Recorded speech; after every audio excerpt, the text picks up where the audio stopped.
Hi, I'm Leon Lobo from the National Physical Laboratory, and this year we've come to the end of the National Timing Center R&D Programme, where we've demonstrated a global first. It's a new generation of national timescale that essentially is now geographically distributed.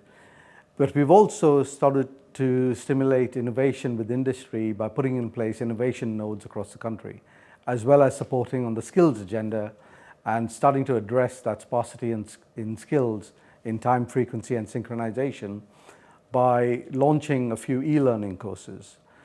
Now, moving forward, we are looking at how we deliver the time across the nation to enable those next generation of use cases, whether it's in the energy sector, telecoms moving from 5G to 6G and all the use cases that will realize, but also the emerging ones like autonomy, autonomous vehicles, smart ledgers, etc.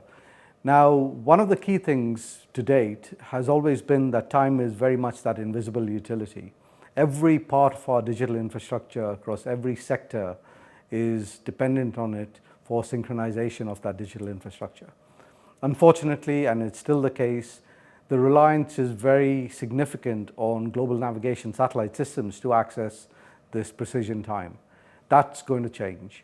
And the way we see that happening is really one about securing what we have in place, but then starting to increase access via a diversity of distribution methods, which all have traceability embedded as part of the core, such that you could access your time over, for example, a radio broadcast, over the internet, over a fibre or a satellite system.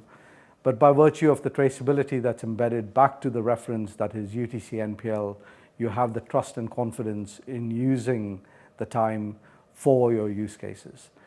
And that really is beyond the driver around having GNSS independence and resilience. It's really to promote the prosperity and growth agenda, to start to consider what could be done differently or disruptively if you had better signals than you have today. But also to start to consider, how you could operate across the UK with a synchronization platform that you have trust in. Remember, to date, GNSS is very much like air. It's always assumed to be there till it isn't.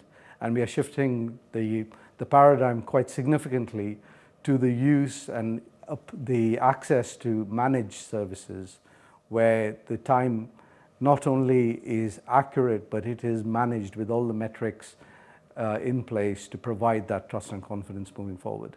So hopefully, as we transition into this new program and this new delivery, we start to see time as being much, much more of a visible utility, like we have gas and electricity, but essentially with all the trust and confidence that we can put into it and use it accordingly.